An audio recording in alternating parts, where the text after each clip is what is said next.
அன்பிற்குரிய இஸ்லாமிய சகோதர சகோதரிகளே, இந்த நிகழ்ச்சியிலே இளைஞர்களை வழிநடத்தும் இஸ்லாம் என்ற தலைப்பின் கீழ் தாவா என்ற களத்தில் இருக்கக்கூடிய இந்த தாவா பணியை செய்யக்கூடிய நேரத்தில் சடங்குக்காக வேண்டி தாவா செய்யாமல், சலிப்போடு தாவா செய்யாமல், இந்த தாவா செய்யக்கூடியவர்கள் மக்கள் மீது கருணை கொண்டு நம்ம எப்படி இந்த ஏகத்துவத்தை விளங்கியிருக்கிறோமோ இந்த மாதிரி எல்லா முஸ்லீம்களும், எல்லா முஸ்லீம் அல்லாத மக்களும் இந்த கொள்கையை ஏற்றுக்கொள்ள வேண்டும் என்று அவங்க மேல கருணை கொண்டு களத்தில் இறங்க வேண்டும் என்பதுதான் எனக்கு தலைப்பாக தரப்பட்டிருக்கிறது. திருமறை குர்ஆனில் நீங்கள் பார்த்தீர்களே ஆனால் இறை தூதர்கள், நல்ல மனிதர்கள், அவங்க இந்த ஏகத்துவ கொள்கையை சொன்ன நேரத்தில் அவங்கள்ட்ட எந்த வகையான சலிப்பும் ஏற்படலை.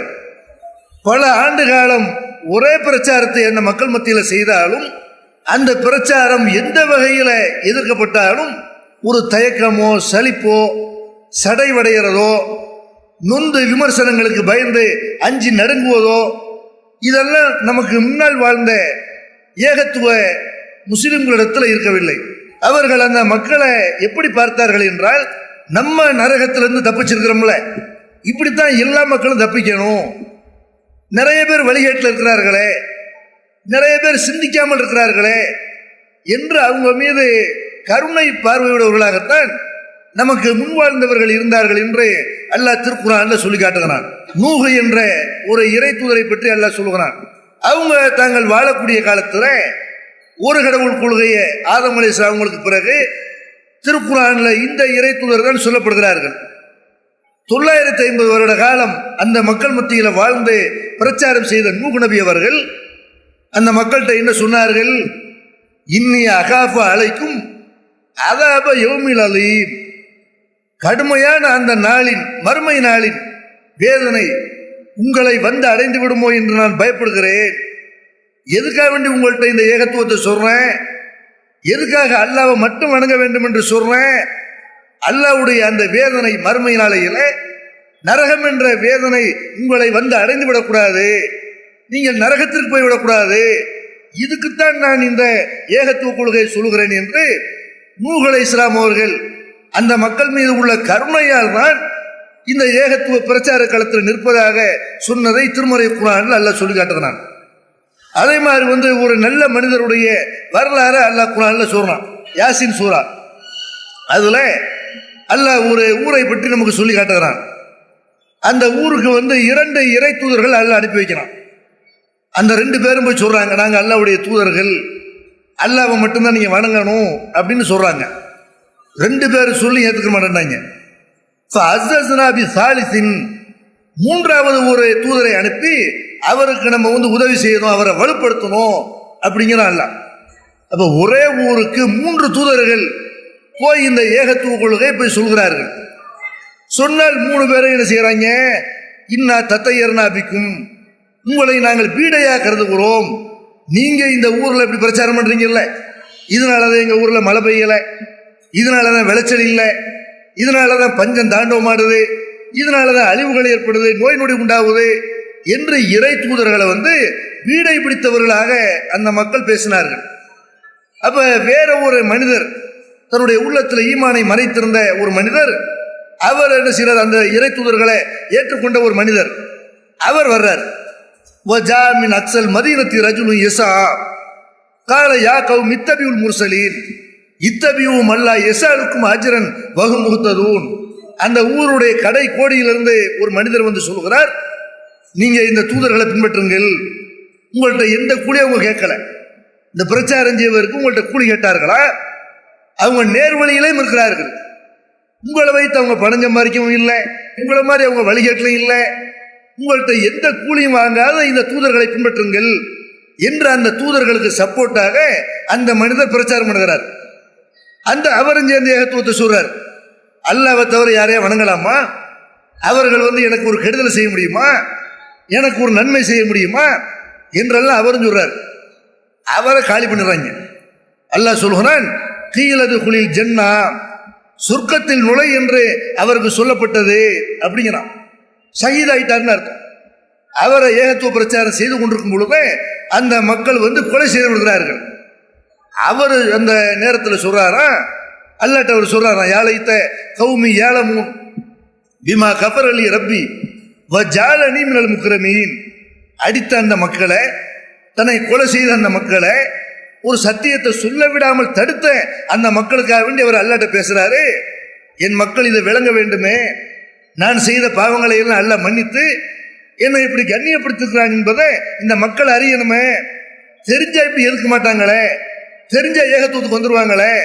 யாருக்கு மறுமையில வெற்றி என்பதை தெரியாத காரணத்தினாலதான் இப்படி எல்லாம் எதிர்க்கிறார்கள் என்று தன்னை கொலை செய்த அந்த மக்கள் மேல கருணையோடு அந்த மனிதர் சொன்னார் என்று அல்லாஹ் திருமறை குர்ஆன்ல சொல்லி காட்டுகிறான்.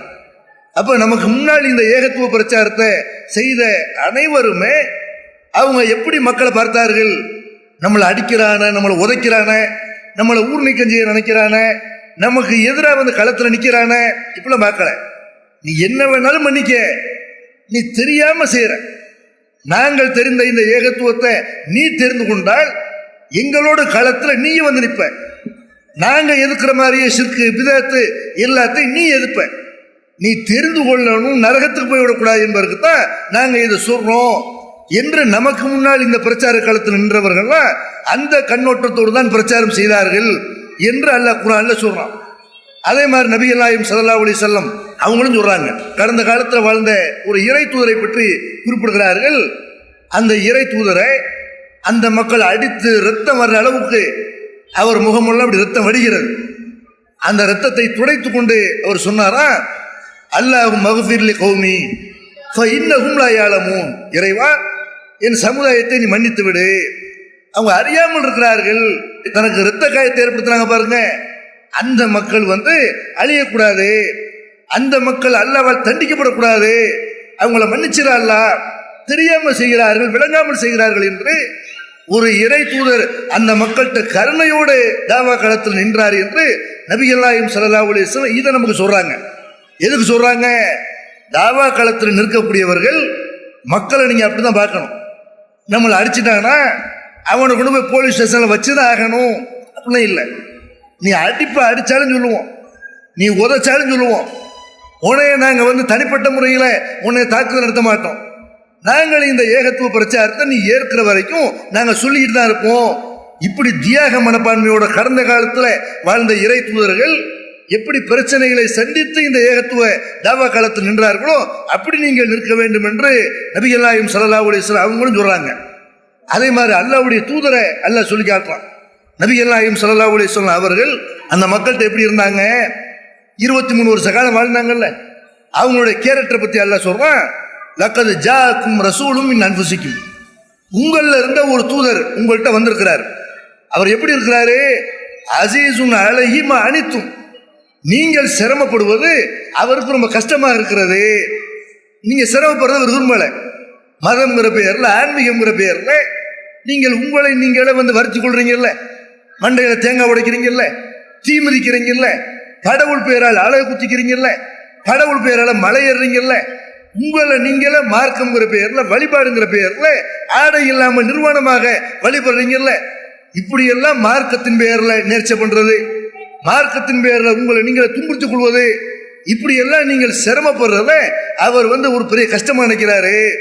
முஸ்லிம்களாக இருந்து கொண்டு கூட சிரமப்படக்கூடாது என்று எல்லார் மேலே அன்புள்ளவராக இருக்கிறார். ஹரிசுன் அலைக்கும், உங்கள் மீது அக்கறை உள்ளவராக இருக்கிறார். பில் மூமினீன ரவுஃபுர் ரஹீம், மூமின்களிடத்துல, இறை நம்பிக்கையாளர்களிடத்துல அன்பும் இரக்கம் உள்ளவராக இருக்கிறார் என்று அல்லாஹ் என்ன செய்யறான்? நபிகள் நாயகம் ஸல்லல்லாஹு அலைஹி வஸல்லம் அவங்கள பத்தி அல்லாஹ் சொல்லும் பொழுது, எப்படிப்பட்ட தூதர் உங்கள்கிட்ட வந்திருக்கிறாரு, உங்களுடைய அழிவுக்காக வேண்டி அவர் அல்லாஹ்ட்ட கையேந்தல. நபிகள் நாயகம் ஸல்லல்லாஹு அலைஹி வஸல்லம் அவர்களுக்கு முன்னால் பல தூதர்கள் தங்களை மக்கள் வந்து ஒரு சொல்ல முடியாத துன்பங்களுக்கு ஆளாக்குற நேரத்தில் நூஹ், யூனுஸ் போன்ற இறை தூதர்கள்லாம் அல்லாஹ்ட்ட கையேந்துறாங்கல்ல.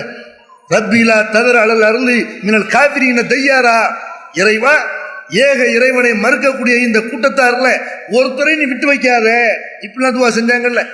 யூனுஸ் நபி துவா செஞ்சாங்கல்ல. நபிகள் நாயகம் ஸல்லல்லாஹு அலைஹி வஸல்லம் அவங்கள பொறுத்த வரைக்கும் ஜிப்ரீல் அலைஹிஸ்ஸலாம் வந்து கேட்கிறார்கள். என்ன கேட்கிறாங்க? அல்லாஹ் தான் என்னை உங்ககிட்ட அனுப்பியிருக்கிறான். தாயிஃப் என்ற ஒரு ஊருக்கு பிரச்சாரத்திற்கு போய்விட்டு வந்த நேரத்தில் அந்த ஊர் மக்கள் அவங்களை கடுமையான முறையில் அடித்து துவைக்கிறார்கள். எப்படி அவங்களுக்கு வேதனை செய்தார்கள் என்றெல்லாம் ஹதீசுகள்ல இல்லை. சும்மா நாவரன் இப்ப பாட்டா பாடியிருக்கார். கல்லால் சில பேர் அடித்தார்கள், கடும் சொல்லால் பல பேர் வதைத்தார்கள் அப்படின்னு கற்பனையா அப்படிலாம் நடந்திருக்கும். அப்படிலாம் நடந்துச்சாண்டு இல்லை. பல வகையில் எந்த அளவுக்குலாம் அவங்க எதிர்க்கப்பட்டார்கள். ஒரு குறிப்பிட்ட தூரம் வர்ற வரைக்கும் அவங்களுக்கு என்ன நடந்ததுன்னு அவங்களுக்கு தெரியல. அப்படியே அவங்க நில குலைஞ்சு போய் அந்த சிந்தனை வேற எங்கேயோ இருக்கிற மாதிரி அப்படி பெருமானார் ஸல்லல்லாஹு அலைஹி வஸல்லம் உணர்வு பெறத குறிப்பிட்ட தூரம் வந்த பிறகுதான் உணர்வு பெறுகிறார்கள். அப்ப ஜிப்ரீல் சொல்றாங்க, மலைகளுக்காக வேண்டி நியமிக்கப்பட்ட மாணவர்கள் இருக்கிறார்கள், அல்லாஹ் என்ன செய்யறான், அதுக்கு தான் அவங்களை அனுப்பியிருக்கிறான். அப்ப இவங்க என்ன செய்வாங்க, 2 மலைகளுக்கு இடையில உள்ள இந்த ஊர் மக்களை இந்த மலைகள் அவங்க மேல புரட்டி இவங்களை அல்லாஹ் அழிக்க தயாரா இருக்கிறான் என்று அதை நீங்க ஒரு துவாவா கேளுங்க, ஒரு கோரிக்கை வைங்க இப்படின்னு சொன்ன உடனே நபிகள் நாயகம் ஸல்லல்லாஹு அலைஹி வஸல்லம் சொல்றாங்க, இந்த மக்கள் ஏகத்துவ கொள்கை ஏற்காவிட்டாலும் இவங்க தலைமுறையில நாளைக்கு வருவாங்கல்ல, இளம் தலைமுறை வருவாங்கல்ல, இவங்களுடைய அடுத்த தலைமுறையாவது இந்த ஏகத்துவ கொள்கை ஏற்பார்கள், அல்லாஹ்வை மட்டுமே வழிபடக்கூடிய ஒரு கூட்டம் இவங்களுடைய சந்ததிகளில் வருவார்கள், அதனை ஆசைப்படுறேன்னு சொல்லி பெருமானார் ஸல்லல்லாஹு அலைஹி வஸல்லம் அவர்கள் அந்த மக்கள் மீது அன்பு காட்டினாங்களா இல்லையா, இறக்கப்பட்டார்களா இல்லையா. அப்ப இப்படி ஒரு இறக்க பார்வையோட இந்த தாவா காலத்தில் நிற்க வேண்டும் அப்படிங்கிற அல்லாஹ் நமக்கும் அல்லாஹ் அறிவுரை சொல்றான். யா அய்யுஹல்லதீன ஆமனூ, ஈமான் கொண்டவர்களே, கூ அன்ஃபுஸக்கும் வ அஹ்லீக்கும் நாரா, உங்களை நரக நெருப்பிலிருந்து காப்பாற்றிக் கொள்ளுங்கள், உங்கள் குடும்பத்தாரை நரக நெருப்பிலிருந்து காப்பாற்றிக் கொள்ளுங்கள். நீங்க எப்படி நரக நெருப்பிலிருந்து நம்ம காப்பாற்றப்பட வேண்டும் என்று நினைக்கிறீர்களோ இந்த மாதிரி உங்க குடும்பத்தார் நரகத்துக்கு போகலாமா? அவங்க மேல உங்களுக்கு அக்கறை வேணுமா இல்லையா, அவங்க மேல உங்களுக்கு கருணை வேணுமா இல்லையா? அப்ப அவர்கள் நரகத்துக்கு போய்விடக்கூடாது. ஏன், அந்த நரகத்தினுடைய எரிபொருள் இருக்குல்ல, வக்கூதுகன் நாசுவல் ஹிஜாரா, நரகத்தினுடைய எரிபொருளை கற்களும் மனிதர்களும் தான். யாரை கொண்டு அல்ல நரகத்தை எரிப்பான், நெருப்பை உருவாக்குறான்? உங்களுடைய அந்த குடும்பத்தார்ல உங்களுடைய கொள்கை ஏற்றுக்கொள்ளாதவங்க இருப்பாங்கல்ல, அவர்கள் தான் நரகத்தினுடைய கொள்ளிக்கட்டைகளாக இருப்பார்கள், நரகத்தினுடைய விறகுகளாக இருப்பார்கள். அப்போ உங்க கண் முன்னாடி உங்க சொந்தக்காரன், உங்க பக்கத்து வீட்டுக்காரன், உங்க நண்பர்கள், உங்க தோழியர்கள் நரகத்தினுடைய அந்த விறகு கட்டைகளாக இருக்கலாமா? அப்ப உங்களை எப்படி நரகத்திலிருந்து காப்பாற்றி கொண்டீர்களோ அவங்க மேலே கருணை காட்டுங்க, அவங்க மேலே இறக்கப்படுங்க, இறக்கப்பட்டு அவங்களை காப்பாத்துங்கன்னு என்ன அர்த்தம், தாவா செய்து அவங்களை வென்றெடுங்கள் என்று இப்படி அல்லாஹ் திருமறை குர்ஆன் முழுவதும் என்ன செய்யறான், கருணையோடு இந்த தாவா களத்தில் நிற்க வேண்டும் அல்லாஹ் சொல்றான். எப்படி தாவா களத்தில் நிற்கிறது, கருணையோடு தாவா செய்யணும். தாவா செய்வதாக இருந்தால் எப்படி நம்ம தாவா செய்ய முடியும்? நம்ம தனிப்பட்ட முறையில் தாவா செய்வதற்கு பல வழிமுறைகள் இருக்கிறது. அதுல எல்லாரும் செய்யக்கூடிய ஒரு வழிமுறை இருக்கு. மேடை போடுறது, ஒரு தெருமுனை கூட்டத்தில் நிற்கிறது, ஒரு மாநாடு நடத்துறது, இது ஒரு வகையான பிரச்சாரம் என்றாலும் நம்ம எல்லார் மேலே இந்த தாவா கடமையா இருக்கா இல்லையா? அல்ல அப்படின்னு சொல்றான், வல் மூமினூன வல் மூமினாத்து பாலுஹும் அவுலியாவு பாலின் ஏமுருன பில் மாரூஃபி வ யன்ஹவுன அனில் முன்கர். மூமினான ஆண்களும் மூமினான பெண்களும் ஒருவருக்கொருவர் உற்ற நண்பர்கள்.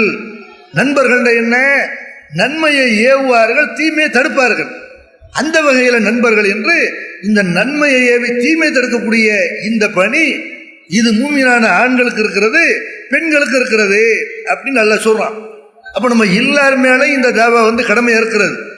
நம்ம ஒவ்வொரு நினைத்தோமையானால் தாவா காலத்தில் என்ன செய்ய முடியும், கருணையோட போய் நிற்க முடியும். ஒவ்வொரு தனிநபரையும் சந்தித்து பல நேரங்களில் தனிநபர்களை நம்ம சந்திக்க முடியும். ஒருத்தரை சந்திக்கிறதுக்காக வேண்டி போகலாம், டைம் கேட்டு என்ன செய்யலாம், நம்முடைய சும்மா நடைபெறக்கூடிய மர்க்கஸுகளுக்கு அவங்க வரமாட்டார்கள், நமக்கு தெரிஞ்சவங்களா இருப்பாங்க, சொந்தக்காரங்களா இருப்பாங்க, நண்பர்களாக இருப்பார்கள், தோழியர்களாக இருப்பார்கள். அப்ப அவங்கள்ட்ட டைம் கேட்டு என்ன செய்யலாம், உங்களை நான் சந்திக்கணும், ஒரு அரை மணி நேரம் உங்க வீட்டுக்கு நான் வர்றேன். சில பேர் வீட்டுக்கு நம்ம சொல்லாம கூட போவோம், சில பேர்கிட்ட விவரம் தெரிஞ்ச ஒரு ஆளை கூட்டு போகணும்ல, நம்ம மட்டும் போய் நின்றோம்னா நம்ம தாவா செய்ய முடியாது.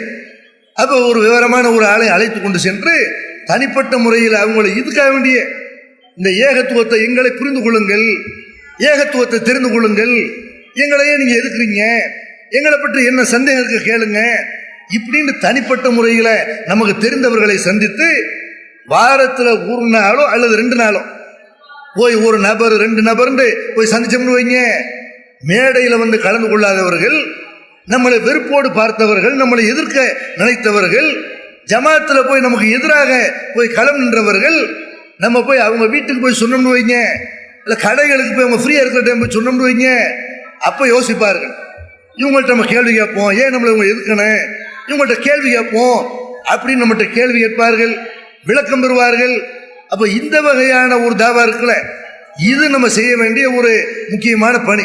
இது ஒரு தனி நபர்களை சந்தித்து நம்ம செய்யக்கூடிய தாவா பணி இருக்கு பாருங்க, இது நம்ம எல்லாரும் அக்கறையோடு நம்ம செய்யணும். இந்த தாவா பணியை கையில் எடுக்கணும். ஒருத்தர் உடம்பு சரியில்லாமல் இருப்பார், நம்ம பார்க்க போவோம், அவன் எவ்வளோ பெரிய எதிரியாக இருந்தாலும் வீட்டுக்கு அவனை விசாரிக்க போயிட்டோம்னு வைங்க, உடனே நம்மளை கூப்பிட்டு வரவேற்பார்கள், உட்கார வைப்பார்கள், பேசுவார்கள். அந்த நேரத்தில் நம்ம என்ன சொன்னாலும் காதில் விடும். அப்போ இந்த மாதிரியான வாய்ப்புகளை பயன்படுத்தி என்ன செய்யணும், நோய் விசாரிக்க போகிறோமா அந்த இடத்துல போய் அவனுக்கு தாவா செய்யணும். அந்த மாதிரி பஸ்ஸில் ஒரு ஆளோட போகிறோம், ட்ரெயினில் ஏற்ற தாப்பில் என்ன செய்கிறாங்க, நிறைய பேர் உட்கார்ந்துருக்கிறார்கள், நமக்கு தெரிந்தவர்களோ தெரியாதவர்களோ ஏதாவது ஒரு வகையில் அவங்கள்ட்ட இந்த தாவா பணியை, இந்த ஏகத்துவ கொள்கையை நம்ம கருணையோடு அவங்கள்ட்ட எடுத்து சொல்லணும். இவங்கெல்லாம் மறுமையில் நம்மளை பார்ப்பார்கள், இந்த உலகத்தில் நம்மளை பார்க்குறாங்கல்ல, நம்ம இவங்கள்ட்ட ஏதாவது ஒரு செய்தி சொல்லிவிட வேண்டும் என்று எப்போவெல்லாம் வாய்ப்பு கிடைக்குமோ அப்போவெல்லாம் தனிநபர்களை சந்தித்து இந்த ஏகத்துவ கொள்கையை நம்ம அவங்கள்ட்ட எடுத்து சொல்லணும். திருமறை குர்ஆன்ல அல்லாஹ் என்ன செய்யறான், இதை வந்து நமக்கு பல இடங்கள்ல அல்லாஹ் அறிவுறுத்துறான். யூசுப் அலைஹிஸ்ஸலாம் என்ற ஒரு இறை தூதர் அல்லாஹ் சொல்லி காட்டுறான். அந்த யூசுப் அலைஹிஸ்ஸலாம் அவர்கள் செய்யாத ஒரு தவறுக்காக வேண்டி சிறைச்சாலைக்கு போறாங்க. சிறைச்சாலைக்கு போன உடனே அவங்கள்ட்ட உள்ள அந்த ஒழுக்கம், பண்பாடு, அந்த பேச்சில் உள்ள கண்ணியம், அவருடைய வணக்க வழிபாடு, இதையெல்லாம் அங்கே உள்ளவர்கள் கவனிக்கிறார்கள். சிறைச்சாலையில் அவரோடு இருக்கக்கூடியவர்கள் கவனிக்கிறார்கள். ஒரு நல்ல மனுஷராக தெரிகிறாரு, இவர்கிட்ட போய் நம்ம கேள்வி கேட்போம் அப்படின்னு 2 பேர் என்ன செய்கிறாங்க, போய் அவர்கிட்ட, அவரோட சிறையில் இருந்த 2 பேர் அவர்கிட்ட போய் ஒரு கேள்வி கேட்குறாங்க. என்ன கேள்வி கேட்குறாங்க, நாங்கள் வந்து ஒரு 2 கனவு கண்டோம், ஆளுக்கு ஒரு கனவு வாங்குறாங்க. அந்த கனவை சொல்லி காட்டி அவர்கிட்ட விளக்கம் கேட்கிறார்கள். ஏன்னா பல பேருடைய கனவுக்கு அவர் வந்து விளக்கம் சொல்லியிருப்பார் போல இருக்கு. அல்ல, அதுக்கான விளக்கத்தை யூசுப் அலைஹிஸ்ஸலாம் தந்திருக்கிறான். கனவுக்கான விளக்கத்தை பொறுத்த வரைக்கும் கனவுகளை நபி ஸல்லல்லாஹு அலைஹி வஸல்லம் 3 வகையாக சொல்றாங்க.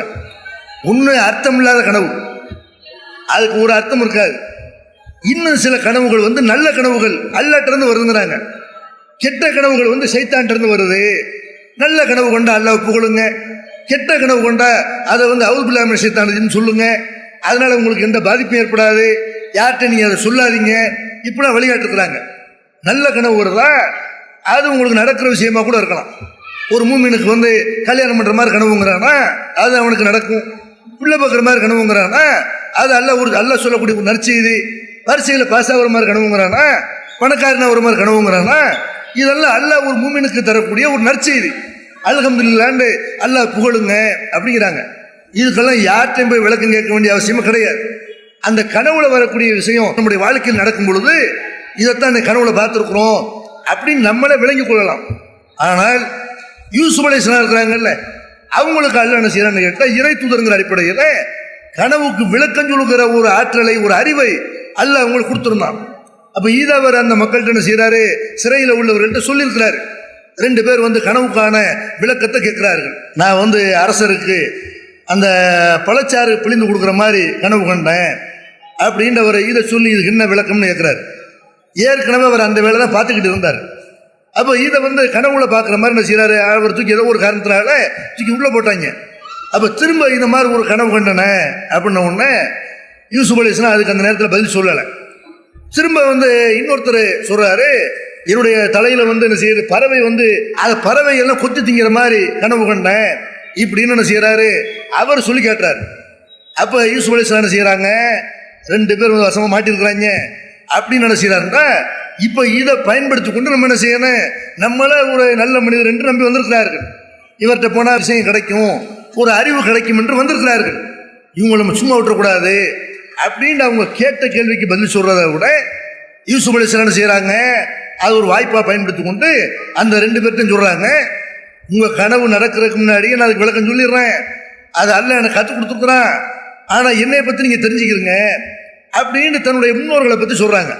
இப்ராஹிம் நபி, அவங்க மகன் இஸ்ஹாக் நபி, அவங்க மகன் யாக்கூப் நபி, அவங்க மகன் தான் நான். என்னுடைய முன்னோர்கள் ஒரு 3 தலைமுறையாக நபிமார்களாக இருந்தார்கள். அவங்க எல்லாரும் சொன்ன கொள்கை இருக்கல, ஒரு கடவுள் கொள்கை, பழைய கொள்கை. இப்ப போய் சொன்ன புதுசுங்கிறாங்க. எல்லா இறை தூதர்களும் கடந்த காலங்களில் சொன்ன கொள்கையைத்தான் நான் என் ஊர் மக்கள்கிட்ட சொன்னேன். இந்த ஊர் மக்கள் என்ன செய்யறாங்க? ஊர் மக்களும் சரி, நீங்களும் சரி, நிறைய பேர் கடவுள் என்று நினைத்து வழிபடுறீங்களே, இதெல்லாம் நீங்களும் உங்களுடைய முன்னோர்களும் சுட்டி கொண்ட வெறும் பெயர்கள் தான். நீங்க சுட்டின பேர் இது கடவுளா? அர்பாபு முத்தஃபர்ரிகூன கைரும் அமில்லாஹுல் வாஹிதுல் கஹார். எல்லாவற்றையும் அடக்கி ஆளக்கூடிய ஒரு இறைவன் இருப்பது இந்த உலகத்துக்கு நல்லதா, அல்லது பல கடவுள்கள் இருப்பது நல்லதா? உலகத்துக்கு எது தேவை? எந்த கொள்கை தேவை? பல கடவுள்கள் இருக்கிறார்கள் என்று உங்களை பயமுறுத்துகிறார்கள். இதெல்லாம் நீங்க உண்டாக்கிய சிற்பங்கள், நீங்கள் சுட்டி கொண்ட பேர்கள். எல்லாவற்றையும் அடக்கி ஆளக்கூடிய ஒருத்த இந்த உலகத்துக்கு கடவுளாக இருப்பதுதான் அது உலகத்துக்கு நல்லது. அப்படித்தான் உலகம் இருக்கிறது என்று அவங்கள்ட்ட பிரச்சாரம் பண்றார். பிரச்சாரம் செய்துவிட்டு அதுக்கப்புறம் என்ன செய்யறாங்க? யூசுப் அலைஹிஸ்ஸலாம் அவங்களுடைய கனவுக்கான விளக்கத்தை சொல்றாங்க. நீ ஏற்கனவே இந்த வேலை தானே பார்த்துக்கிட்டு இருந்த, அதை உனக்கு அல்ல கனவுல காட்டிருக்கிறான், உனக்கு விடுதலை கிடைக்கும். நீ திரும்ப அதே வேலையில் போய் சேருவ, போய் மன்னருக்கு பழச்சாறு பிடிஞ்சு கொடுக்குற வேலை உனக்கு கிடைக்கும்னு சொல்றாங்க. அதே மாதிரி அவருக்கு அந்த வேலை கிடைக்கிறது. அந்த மாதிரி இவருக்கு சொல்றாங்க, உன் தலையில ஏதோ இருந்து பறவைகள்லாம் கொத்து திங்கிற மாதிரி கனவு கொண்டீங்கள, உன்னை தூக்கில் போடுவார்கள், உனக்கு மரண தண்டனை கொடுப்பார்கள், அது பறவைகளை உன்னை கொத்தி திங்கும் என்று அவர் அந்த கனவுக்கு செய்யறாங்க. யூசுப் அலைஹிஸ்ஸலாம் அவர்கள் அந்த கனவுக்கு விளக்கம் சொல்கிறார்கள். அப்ப யூசுப் அலைஹிஸ்ஸலாம் அவர்கள் தனிப்பட்ட 2 நபர்கள் தன்னிடத்தில் ஒரு கேள்வி கேட்க வரக்கூடிய நேரத்தில் அவங்கள்ட்ட தாவா பணி செய்தார்களா இல்லையா? இப்படி நம்மகிட்ட பல பேர் வருவார்கள், கடன் கேட்டு வருவார்கள். கடன் கேட்டு வரமாட்டாங்களா யாரு? நம்ம வீட்டுக்கு கடன் கேட்டு வருவார்கள். அல்ல ஏதாவது ஒரு புறம் பேசுறதுக்கு கூட வருவாங்க. வீடு தேடி என்ன செய்வாங்க? அதை புறம் பேசுறதுக்கு கூட வருவான். அந்த மாதிரி ஒரு ஆளுங்க, நம்ம பழகக்கூடிய ஆளுங்க இருக்கிறாங்கல்ல, அவங்கள உட்கார வைத்து நம்ம புறம் பேசுறதுலாம் ஒரு பக்கம் இருக்கட்டும், முதல்ல உண்மையை தெரிஞ்சுக்கிறோம். வா, எனக்கு உனக்கு என்ன பிரச்சனை? தௌஹீத்காரங்க சொல்லக்கூடிய கொள்கை என்ன? ஏன் தர்கா வழிபாடு கூடாதுங்கிறோம்? ஏன் மூழ்குவதை கூடாதுங்கிறோம்? இப்படின்னு அவங்கள்ட்ட குர்ஆன்ல இருந்து ஹதீஸ்ல இருந்து நம்ம எடுத்து சொன்னோம்னு வைங்க, சிந்திப்பாங்களா இல்லையா? ஒவ்வொரு ஆளாக நம்மகிட்ட வரக்கூடிய ஒவ்வொரு நபர்கிட்டையும் இந்த மாதிரி நம்ம பேசினோமே. ஆனால் ஒரு பள்ளிக்கூடத்துக்கு போறோம், அங்க போய் ஒரு ஆசிரியர்கிட்ட பேசக்கூடிய வாய்ப்பு கிடைக்கிறது. அப்ப அந்த மாதிரி ஒரு மருத்துவமனைக்கு போறோம், அங்க உள்ள நோயாளிகளை சந்திக்கக்கூடிய வாய்ப்பு கிடைக்கிறது. எப்பவெல்லாம் ஒருத்தரை தனிப்பட்ட முறையில் சந்தித்து பல மணி நேரங்கள் பேசக்கூடிய வாய்ப்பு கிடைக்கிறதோ அப்போவெல்லாம் இந்த ஏகத்துவ கொள்கை என்ன செய்யணும்? யூசுப் அலைஹிஸ்ஸலாம் சொன்ன மாதிரி எடுத்து சொல்லணும். நபிகள் நாயகம் ஸல்லல்லாஹு அலைஹி வஸல்லம் அவங்களுடைய வாழ்க்கையில நம்ம அதை பார்க்கிறோம். நபிகள் நாயகம் ஸல்லல்லாஹு அலைஹி வஸல்லம் என்ன செய்யறாங்க? ஒரு யூத இளைஞர், அல்லாஹ்வுடைய தூதர்கிட்ட பணியாளராக இருந்த ஒரு யூத இளைஞர், அவருக்கு உடம்பு முடியாமல் போயிருச்சு, மரண படுக்கையில் இருக்கிறார். அவரை பெருமானார் ஸல்லல்லாஹு அலைஹி வஸல்லம் சந்திக்கிறதுக்காக வேண்டி அவங்க அந்த நாட்டுடைய அதிபராக இருந்தும் அல்லாஹ்வுடைய தூதராக இருந்தும் போய் என்ன செய்யறாங்க? அவரை போய் சந்திக்கிறதுக்காண்டி போறாங்க. போறது நோய் நல விசாரிக்கிறதுக்கு மட்டும் இல்லை, ஒருத்தன் மூத்தாப்புற கண்டிஷன்ல இருக்கிறான், அவன் நரகத்திலிருந்து காப்பாத்தன, நம்மகிட்ட வேலை பார்த்தான், நம்மகிட்ட வேலை பார்த்த ஒருத்தன் கடைசி வரைக்கும் இறைவனை மறுத்தவனாக மூத்தாளமா எவ்வளவு நமக்கு சேவை பண்ணியிருப்பான். இவன் நாளை சுருக்கத்து போகணுமா இல்லையா? அந்த கருணை பார்வை நமக்கு இருக்கணுமா இல்லையா? பெருமானார் ஸல்லல்லாஹு அலைஹி வஸல்லம் அந்த பார்வையோடு அங்கே போய் நிற்கிறார்கள். இப்போ இன்னொன்று செய்கிறாங்க, அவரை நலம் விசாரித்து விட்டு அவர்கிட்ட சொல்கிறாங்க, நீ இஸ்லாத்தை ஏற்றுக்கங்க, இப்போது முஸ்லீம் ஆயிரு. தாங்கிட்ட வேலை பார்க்கும்போது சொல்லலை, அப்போ சொன்னால் நிர்பந்திச்சு வர வச்சுட்டாருன்னு அப்படி சொல்லிடுவாங்க. அவர் நோயில் இருக்கிறாரு, அப்போ போய் ரசூலுல்லாஹி ஸல்லல்லாஹு அலைஹி வஸல்லம் செய்கிறாங்க, அவர்கிட்ட போய் நீ இஸ்லாத்துக்கு வந்துரு. அவருடைய தகப்பனார் சொல்கிறாரு, அத்தி அபுல் காசிம், ஏன்னா அந்த பையன் அந்த தகப்பனார் பார்க்குறாரு, அவர் தகப்பனார் இவர் வழி இல்லாமல் செய்கிறார். அவரும் சொல்கிறாரு, முகமது சொன்னா கரெக்டாக தான் இருக்கு, நல்ல மனிதர், அதனால அவர் சொல்றதுன்னு கேளு, அவர் மார்க்கத்தை ஏற்றுக்க இப்படிங்கிறாங்க. அப்போ இந்த பணியை நம்ம செய்யறோமா இல்லையா? எவ்வளோ பேர் உடம்பு சரியில்லைன்னு உங்களுக்கு பார்க்க போகிறோம். ஒரு பெண் வயதுக்கு வந்து விட்டார்கள் என்று அதுக்காக வேண்டி சமுதாயத்தில் விழா நடக்கிறது. அந்த விழாவுக்கு இஸ்லாத்துக்கு சம்பந்தம் இருக்கா? பெண் பருவ வயதை அடைந்து விட்டாங்க என்ன அர்த்தம்? அவங்களுக்கு மாத விளக்கு ஏற்பட்டிருக்கிறது என்று அர்த்தம். இது மாசம் மாசம் தான் ஏற்படும். இதுக்கு விழா வைக்கிறான்னா மாசம் மாசம் வைக்கணும். ஒரு ஆணும் தான் வயசுக்கு வர்றான், அதை போய் யார்ட்டையும் விளம்பரம் பண்றானா? இதுக்கு சோறு போடுறாங்களா? இதுக்கு போய் ஊரையெல்லாம் போய் அழைக்கிறாங்களா? இதை விளம்பரப்படுத்துவது என்னுடைய பிள்ளைக்கு மாத விளக்கு ஏற்பட்டு விட்டு என்று இதை போய் விளம்பரம் செய்யலாமா? இது ஒரு கேவலமான செயல் இல்லையா? அப்போ இதை சமுதாயத்தில் நம்ம செய்யறத பார்க்குறோம். இதுக்குன்னு கூப்பிட்றாங்க, 7 நாள் தண்ணி ஊற்றவாங்க இப்படின்னு கூப்பிட்றாங்க. 7 நாள் போகாதீங்க, 8வது நாள் 10வது நாள் போங்க. போய் அந்த விசாரிக்கிற மாதிரி விசாரிச்சு என்ன செய்யுங்க. ஏன்னா 7ஆம் நாள் போனால்தான் அந்த சடங்குக்காக வேண்டி போன மாதிரி ஆகும். ஒரு 10ஆம் நாள் 15 நாளில் போய் சும்மா விசாரிக்க வந்தேன் அப்படிங்கிற மாதிரி போய்விட்டு இதெல்லாம் மார்க்கத்தில் இல்லை, நாங்கள் ஏன் வரல, இதெல்லாம் அல்லாஹ்வுடைய தூதர் காலத்தில் இப்படி நடக்கலை. பாத்திமா நாயகம் வயசுக்கு வந்தார்கள். எந்த வயசுக்கு வந்தாங்க யாருக்கா தெரியுமா? அதுக்காண்டி விழா நடைபெற்றதா? ஏன் இல்லாத செய்கிறீங்க இப்படின்னு சொல்லிட்டு வரலாமா இல்லையா? ஒருத்தர் இறந்துட்டாரு, அவருடைய வீட்டில் போய் என்ன செய்யணும், உட்காந்துருக்குறோம், எல்லாம் உட்கார வச்சு அழுகுறாங்க. அந்த நேரத்தில் உட்கார வைக்கிற பாவம் அல்ல, குரான் ஓதுறாங்க, சுற்றி என்ன செய்கிறாங்க, குரான் ஓதுறாங்க, அது அவருக்கு நன்மை சேர்க்கும் என்று நினைக்கிறார்கள். அங்கே போய் ஒரு ஜனசாவின் சட்டங்கள் புக்கை கொடுத்துட்டு, ஒரு தொழுகை சட்டம் புக்கை கொடுத்து விட்டு ஏதாவது ஒரு 2 செய்தியை சொல்லிவிட்டு வர முடியாதா? அப்போ நம்ம தனி நபர்களை சந்தித்து பிரச்சாரம் செய்யணும். இது நமக்கு மிகப்பெரிய ஒரு வலு சேர்க்கும், மிகப்பெரிய நன்மையை மறுமையாளையில் நமக்கு ஈட்டி தரும். பெருமானார் ஸல்லல்லாஹு அலைஹி வஸல்லம் வாய்ப்பு கிடைக்கும் பொழுதெல்லாம் இதை பயன்படுத்தியிருக்கிறார்கள். அதே மாதிரி என்ன செய்யறாங்க, ஒரு பெண்மணியை பார்க்குறாங்க ரசூலுல்லாஹ் கபர்ஸ்தானில். ஒரு பெண்மணி போய் என்ன செய்யறாங்க, கபூரில் இறந்து போனவரை நினைத்து உட்கார்ந்து அழுதுகிட்டு இருக்கிறாங்க சத்தம் போட்டு. அப்போ ரசூலுல்லாஹ் சொல்றாங்க, நீ அல்லாஹ் பயந்துக்க, வஸ்பிரி பொறுமையாயிரி இப்படின்னு அவங்களுக்கு போய் உபதேசம் பண்றாங்க. அப்போ அந்த பொண்ணு என்ன செய்யறாங்க, ரசூலுல்லாஹ்னு உங்களுக்கு தெரியல, தெரியாம என்ன செய்யறாங்கட்டா அவங்க வேலையை பார்த்துட்டு போங்க, எங்க கஷ்டம் எங்களுக்கு தான் தெரியும் இப்படின்னு முகத்தை பார்க்காமலே அந்த பெண்மணி ரசூலுல்லாஹ்வுக்கு ஒரு சங்கடத்தை ஏற்படுத்துறாங்க. நம்மள என்ன செய்வோம், உனக்கு ஒரு நல்ல செய்தி சொல்ல என்ன விரட்டுறியா, ரொம்ப முக்கியமா உனக்கு நான் அறிவுரை சொல்றேன் இப்படின்னு போயிடுவோம். ரசூலுல்லாஹ் என்ன செய்யறாங்க, அமைதியாக போயிடுறாங்க. மற்ற ஆளுகளை அதை சுட்டி காட்டி வந்தது அல்லாஹ்வுடைய தூதர், அவங்கள போய் இப்படி பேசிட்டியே அப்படின்ன உடனே இந்த மாதிரி சங்கடங்கள்லாம் வரும். யாருக்கு அறிவுரை சொல்றோமோ அவங்கள நம்ம யார் எவரெல்லாம் பார்க்க மாட்டார்கள், பார்க்காம செய்வாங்க, நம்மளை எதிர்த்து பேசுவார்கள், நம்மளை விமர்சிப்பார்கள், நம்மளை திட்டி தீர்ப்பார்கள். பரவாயில்ல நன்மைதான் அப்படின்னு வந்துட வேண்டியதுதான். அப்போ பெருமானார் ஸல்லல்லாஹு அலைஹி வஸல்லம் அவங்கள வீடு தேடி அந்த அம்மா போய் பார்க்க போறாங்க. பார்த்து நான் தெரியாமல் பேசிட்டேன், அல்லாஹ்வுடைய தூதர் எனக்கு தெரியலை, நீங்களும் தெரியலை அப்படின்ன உடனே அப்போ நபி ஸல்லல்லாஹு அலைஹி வஸல்லம் அவங்க அந்த பெண்கிட்ட சொல்றாங்க, இன்னம சபுரு, இந்த அவ்வளி சலமா, துன்பம் ஏற்பட்ட உடனே பொறுமையை கடைப்பிடிக்கிற இருக்குல்ல, அதுக்கு பேர் தான் பொறுமை. எல்லாம் அழுது முடிச்சுட்டு ஒப்பாரி வச்சு முடிச்சுட்டு என்ன கண்களில் கண்ணீர்லாம் கரைஞ்சி போன பிறகு 3 நாள் 4 நாளைக்கு பிறகு இனிமே நான் அழுவ மாட்டேன்னு சொன்னா அதுக்கு பேர் பொறுமையா?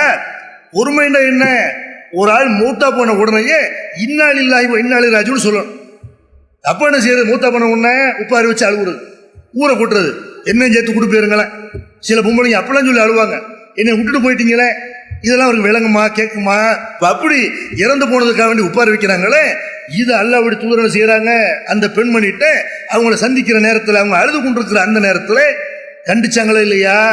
அதுக்கான இந்த பெண்மணி என்ன பேசினாலும் பரவாயில்லைன்னு அந்த பெண்மணிக்கு சத்தியத்தை சொன்னாங்களே இல்லையா?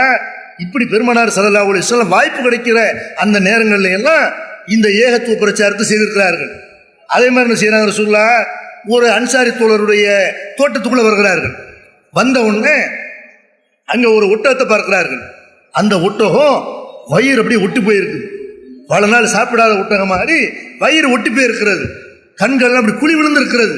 இது பார்த்தாலும் தெரியுது, இந்த ஒட்டகத்துடைய அந்த உரிமையாளர் அதுக்கு சாப்பாடும் கொடுக்கல, அடிச்சு தோச்சிருக்கிறான், தண்ணி கூட கொடுக்கல. இப்படிங்கிற மாதிரி அந்த ஒட்டகத்தை பார்த்தாலே நம்மள்கிட்ட கண்ணீர் வடிச்சு கதையை சொல்ற மாதிரி இருக்கிறது. பெருமானார் ஸல்லல்லாஹு அலைஹி வஸல்லம் இதை பார்த்து விட்டு எனக்கு என்னன்னு போகலை, இல்லை அவன் ஒட்டகம் என்ன மட்டும் போகிறான் இப்படின்னு போகலை.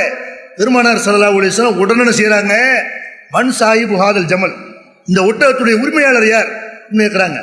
அவர் ஓடி வர்றார், அல்லாஹ்வுடைய தூதர் நான் தான். பெருமானார் ஸல்லல்லாஹு அலைஹி வஸல்லம் சொல்றாங்க, அவளா தத்தகில்லாஹ ஃபி ஹாதிஹில் பஹீமா, வாயில்லாத இந்த பிராணிகள் விஷயத்தில் நீங்கள் அல்லாஹ் பயப்பட வேண்டாமா? அந்த ஒட்டக இடத்துல அழுது கண்ணீர் வடிக்கிறது. அப்போ நீ சாப்பாடு போடலை, ஒழுங்காக அதை கவனிக்கவில்லை என்று என்னை பார்த்து கண்ணீர் வடிக்கிற மாதிரி இருக்குப்பா, பார்த்தாலே நம்மகிட்ட அது உப்பாரி வைக்கிற மாதிரி இருக்கிறது, அல்லாஹ் நீங்க பயப்பட மாட்டீர்களா என்று பெருமானார் ஸல்லல்லாஹு அலைஹி வஸல்லம் அவருக்கு அறிவுரை சொன்னாங்களே இல்லையா?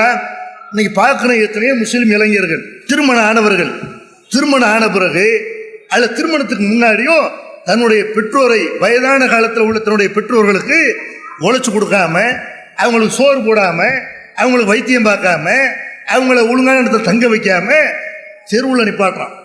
போய் அந்த பெற்றோர்கள்ட்ட போய் என்ன செய்யறான், வயசான காலத்தில் கூட நீ என்ன காசு கொடு இப்படின்னு பிடுங்குறான். இவன் சம்பாதித்து கொடுக்க வேண்டிய ஒரு இளைஞனாக இவன் இருந்தும் கூட இவனுக்கு உடல்ல திரகாத்திரம் இருக்கிறது, இவன் உழைக்க முடியும்.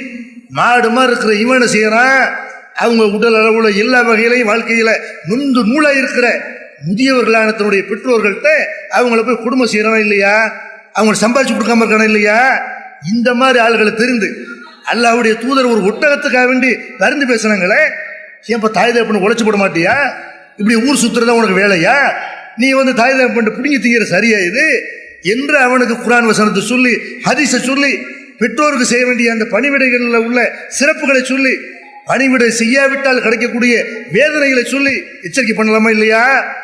ஆணும் செய்யலாம் பெண்ணும் செய்யலாம்.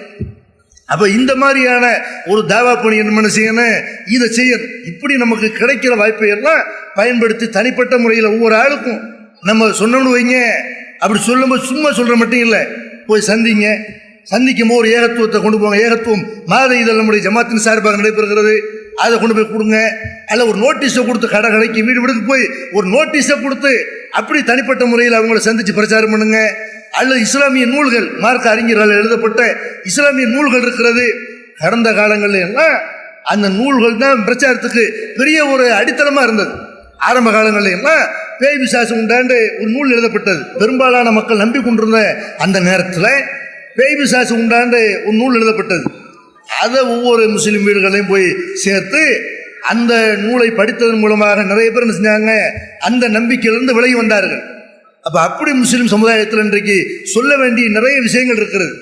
அதெல்லாம் நூல்களாக இருக்கிறது. நீங்கள் போய் எடுத்து சொல்லணுன்ற தேவையில்லை, அதை கொண்டு போய் கொடுத்து கொஞ்சம் நேரம் ஒதுக்கி படிங்க, இதில் என்னென்ன விஷயம் இருக்குது, இந்த பொருளடக்கத்தை கவனிங்க என்று அவங்கள படிக்க தூண்டுகிற வகையில் ஒரு 10 நிமிடம் பேசுவோமே, ஆனால் அது அவங்கள வென்றெடுக்குமா இல்லையா?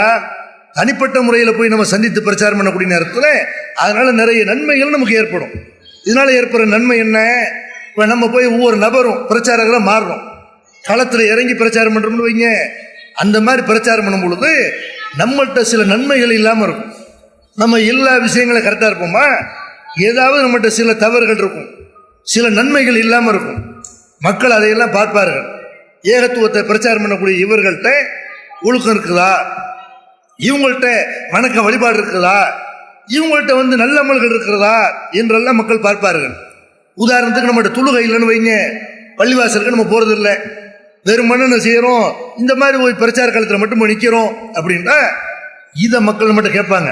நீங்கள் சொல்ல வர விஷயம்லாம் கரெக்டு தான், ஆனால் உங்கள்கிட்ட தொழுகை இல்லையே, உங்கள்கிட்ட நோன்பு இல்லையே, நீங்கள் சக்காத்து கொடுத்து நாங்கள் பார்த்தது இல்லையே என்றெல்லாம் நம்மகிட்ட உள்ள அந்த தவறுகள் இருக்குல்ல, நம்மகிட்ட இல்லாத வணக்க வழிபாடுகள், இதெல்லாம் நிறைய பேர் கவனிப்பார்கள். குறிப்பாக நீங்கள் தண்ணி அடிச்சுக்கிட்டு இருக்கிற காலத்தில் உங்களை எவனும் கவனிக்க மாட்டான். நீங்கள் வட்டி வாங்கி வட்டி கொடுத்துக்கிட்டு இருப்பீங்கல்ல, அந்த காலத்துல எல்லாம் உங்களை யாரும் கவனிக்க மாட்டார்கள். எப்போ கவனிப்பாங்க? நான் கரெக்டாக நடக்கிறேன், நீங்களும் இப்படி வாங்க இப்படின்னு போய் சொல்ல போனோம்னு வைங்க. அப்போத்தான் நம்முடைய ஒவ்வொரு தவறை என்ன செய்வார்கள், நம்மகிட்ட உள்ள ஒவ்வொரு விஷயத்தையும் கண்ணில் எண்ணெயை ஊற்றிட்டு பார்ப்பாங்க. இவனை நம்ம ஏதாவது குறை சொல்ல முடியுமா? எல்லா விஷயத்தையும் குறை சொல்கிறான்ல, எல்லா குர்ஆன் ஹதீஸ் பேசுகிறான்ல, இவன்கிட்ட ஏதாவது ஒன்றை கண்டுபிடிக்க முடியுமா என்று நம்மளை பார்த்து செய்வாங்க. நம்மகிட்ட ஒரு குறை தான் இருக்கும், அதை கரெக்டாக கேட்போம்.